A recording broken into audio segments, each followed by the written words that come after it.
Weekend for the Cats. Huge congratulations to women's field hockey and Tracy Fuchs.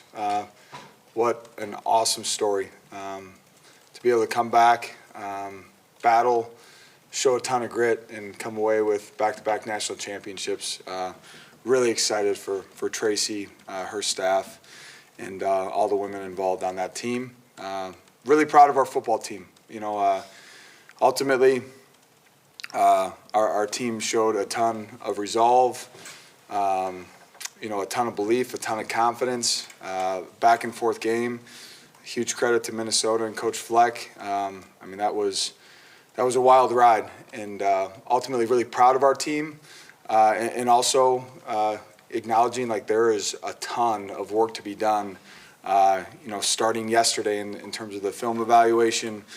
Getting back to work today to position ourselves for success here moving forward. Really looking forward to in-state rivalry game, playing for the hat, on the road against not only a really good football team, but just a really good program. The job that Coach Bielema has done, in his time at University of Illinois is really impressive. Coach is someone that I've had a chance to get to know over the last 3 years. Tremendous amount of respect for him and the way that he runs a program. He's been doing it for a long time, has found a ton of success in his time at Wisconsin, Arkansas, his time in the NFL, and now at University of Illinois. We know the task that's in front of us. Really good quarterback, veteran offensive line, really good backs. Number 80, the wide receiver, very talented football player, ton of production. Defensively, Coach Bielema, defensive-minded head coach that certainly understands what it looks like to play really good defense. They're going to challenge us in all three phases. It's a talented group.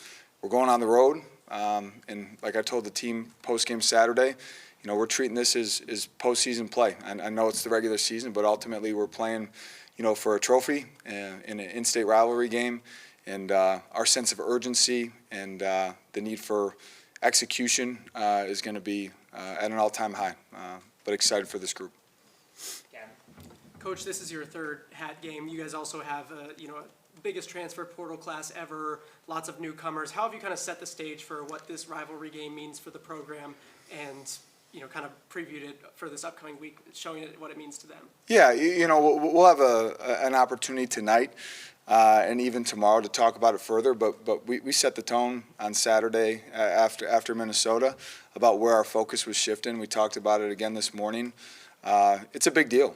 At the end of the day, it's a matchup in the Big Ten against an in-state opponent, a great opponent, and ultimately it should be something that this program has in the past and needs to continue to take a great sense of pride in making sure that the hat is here in Evanston, and it currently isn't. So what are we going to do about that?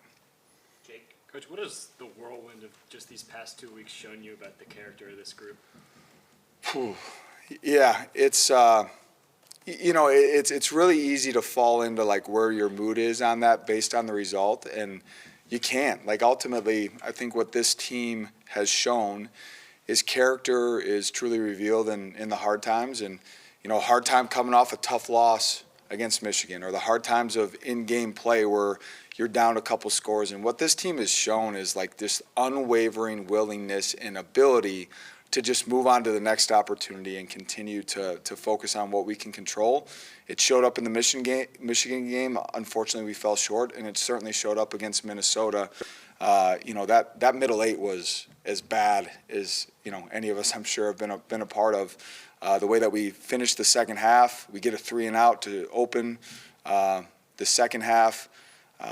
We muff a punt. Next play, Minnesota scores, and our team's ability just to take a breath and focus on the task at hand and get back to work is a reflection of the character of our football team, but also the leadership. The active leadership going on the sideline with Preston Stone and Mac Uline and Carmine Bastone and Caleb Tiernan, Cam Porter. Hayden Elegant, you can see it on tape after an offensive full start. This is a young guy, only second year in the program, that you can see him on film literally like telling the offense, like, hey guys, just calm down, we're okay, on to the next play. I think those are all indications of not only the character but also the maturity of this football team.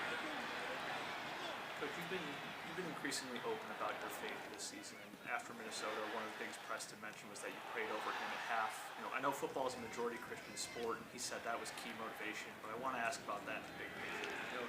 Northwestern's a university that brings in people from all over the country, all over the world. Do you think it might be difficult for a recruit, player, or fan to connect with your program if they hold different religious beliefs or are an atheist? And as a proud Christian, how do you bridge those gaps at a non-denominational university? Yeah, Matt, that's a great question. I mean, something that's really important to me, Matt, is that this program continues to prioritize the holistic development of every single young man that's a part of our program, every single person that's a part of our program. And part of that is those that are seeking growth in their spiritual life, that they have opportunities to do that. And that is not just the Christian faith in any areas. There's plenty of guys on this football team that do claim to walk a Christian faith walk, and there's plenty of guys on this team that don't. And that's something that it's important to me that every single person in this program has the ability to seek their own spiritual journey, and at the same time, something that I've learned and can only speak to my personal experience is I'm a much better version of myself when I'm looking for spiritual growth in my own life. And what I can tell you is, in a world that likes to point out differences and find ways to be divisive and divide, the unity that we have is, at least I believe, we're all broken. We're all searching for something. And it's starting with me. I'm flawed, I'm broken, I make mistakes regularly, and for me personally in my walk, the only resolution to that brokenness is a relationship with Jesus Christ. Now that's my personal walk. That doesn't mean that needs to be anyone else's walk within our program. And praying with Preston, if that wasn't something that I asked for his permission to pray with him, I wouldn't have done it. Ethan? Going into Game 12, I'm kind of curious where you feel like this team has changed or grown the most since Game 1 13 weeks ago, where this team has evolved, whether that be on or off the field. Yeah. Gosh, I've spoken about the leadership on this team for a long time. Like that's something that's just been kind of a constant build dating back to January.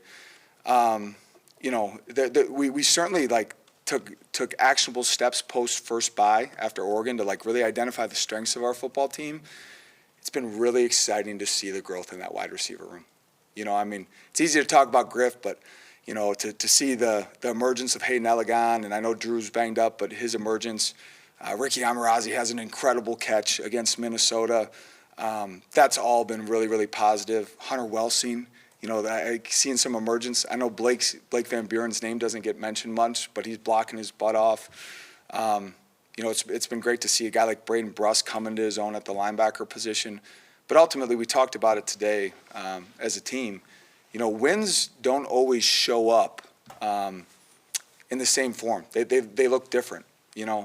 A bowl victory in 2023 against Utah looked a lot different than the Minnesota game yesterday. And good football teams find different ways to win games. And the offense carried us against Minnesota. They really did. And but we got to be prepared as a football team to find a way. What is the formula that's going to work against Illinois? But to answer your question directly, the emergence, we've been talking about Caleb Komolothe and Joe Hyman and those backs. But what we've seen in the growth of that wide receiver room in the back half of the season has been really impressive. Ted? Coach, I talked to Evan Berenson a couple weeks ago, and we had a nice chat after practice, about 25 minutes or so, very casual, just football related. And one of the things he said to me, which I thought was very impressive, he said, now, because I asked him about how much the offensive line has improved since day one to now. And he said, we are getting better literally every game. And he goes, I don't want to say every play, every quarter. He goes, but literally every game, we're getting better. Communication, development, relationships. understanding, doing things. Would you agree with that? Yes, absolutely. And it's a credit to that entire room. It's a credit to Bill O'Boyle and Ryan Olson. But it's also a credit to, let's just use two examples here. Caleb Tiernan, been here since the start, and Evan, who arrived as a transfer. And for those guys in that room collectively as a whole to make a commitment to one another, like, hey, we're going to go do this together. We're going to go work our butts off at practice, and to celebrate one another's success, to see the smiles of a guy, I'll point out, Xavier, a guy that came here to play a lot of football. Like, that was the expectation, like, for him. He hasn't played a ton for us this year. But I'm telling you, that guy has been improving week by week and is investing in the opportunity here and pouring into that room. It speaks to not only the culture of this football program, but specifically that O-line room. And it all starts with our captain, Caleb Tiernan. I mean, the active leadership that's going on, not only on game day, but in practice and in meetings with CT right now, would not shock me if Caleb Tiernan was a captain in the NFL someday. I mean, it's been pretty cool. Coach, as a follow-up, in the first half particularly, you had a lot of pre-snap penalties, and tell us how you addressed that with the team, not just at halftime, because the second half was much better, but can you expound on that a little bit? The thing that's most actionable, there's no excuse for it. It's not like we were, loud or there was no issues around that. It's a layer of focus, right? And ultimately, what a great opportunity for us going on the road in a rivalry game, hostile environment to, really pick up that level of focus in practice this week. Like, it's going to be chaotic. We're going to crank some noise and make it tough on our guys to operate and really position them for a lot of confidence to make sure, those can be drive killers. And to our offense's credit, they found a way to just respond, but we can't afford them. We got to get them cleaned up. Brendan? Coach, you mentioned Caleb Komolafe. On that first drive of the fourth quarter, he had a fumble caught from behind by Parrish, lost it out of bounds, and then rebounded to catch the touchdown pass that tied up the game. What do you think that says about him and his maturity and his willingness to step up and take the difficulties of being a bell cow back in the Big Ten? Yeah, 100%. There's going to be good runs and bad runs. Things are going to be perfectly blocked up at times, and there's going to be times that he's going to have to, make something happen that's not a perfect picture. But on that specific run, as he makes a third-level defender miss and he's in the open field, that's a tough spot for a back because your mindset's going to score, and you don't know what's, approaching from behind. For his ability to, respond after that and then ultimately make a great catch to, take the lead speaks to his maturity in the role. And two things off of that. It is a great opportunity for us to talk as a staff. We talked about it yesterday. How do we coach Como in that situation to prioritize ball security? But, when he's got a chance to score, not be so concerned about it that he can't separate himself from the defender. I think we got better through that conversation. And then Hayden Elegon on that play, he's involved in the block. He sees it break. I think 9 out of 10 receivers in the Big Ten would probably put their arms up and celebrate a big play, and Hayden sticks a foot in the ground and sprints downfield looking for a block that ultimately positions Hayden. If that ball would have stayed in bounds, Hayden would have been in a position to recover it. I think, we're speaking about Como right now, that maturity, but that maturity is also showing up in Hayden right now too. Anna? Coach, you mentioned that, it feels like postseason play now and obviously big rivalry game. Do you see the leaders of this team sort of change the way they approach leading in the week heading up to a big rivalry game like this? You know what? This is a great question. I think in teams that are searching for true leadership and consistent leadership, you do see it change. It's like they need, you need outside stimulus or something to strive for that raises that level of urgency and leadership. And I don't want to say that the urgency doesn't tick up a bit in a rivalry game, but the reality is our leadership has been so consistent and so committed and so bought in that it looks the same as it has, again, dating back to January. Now, I'd be lying to you if I didn't tell you there's not a little extra pep in our guys' step with a rivalry game and an opportunity to close out the regular season / postseason, whatever we want to call it, out the right way. But the way that our guys operate is the same way that these guys were operating back in August. Coach, I just wanted to ask about some of those Ryan Bow packages specifically, and where you guys feel like those offer you an advantage from a strategic perspective. Yeah. Great question. I want to thread the needle on answering your question and not giving too much away. What I will tell you is there's always this balance. We've talked about it before, you know, especially the way that Preston was playing, like, oh, we're really going to take him off the field when he's playing at this level. You know, ultimately, we would not be doing that if we didn't think Ryan, you know, possessed a certain skill set. And us as a willingness of, like, you got to ask yourself sometimes, like, okay, our starting quarterback, how much are we willing to run him in design quarterback run?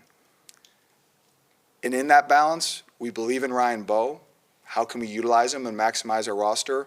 And then thread the needle of making sure that we're not taking a rhythm, you know, out of a quarterback that is performing at a really high level. It takes a lot of maturity on Preston's end to handle that. And that's where I give Preston a lot of credit. Like, man, he was the one that was fired up for Ryan to go in and have that opportunity. He's also the one that's chomping at the bit to get back on the field.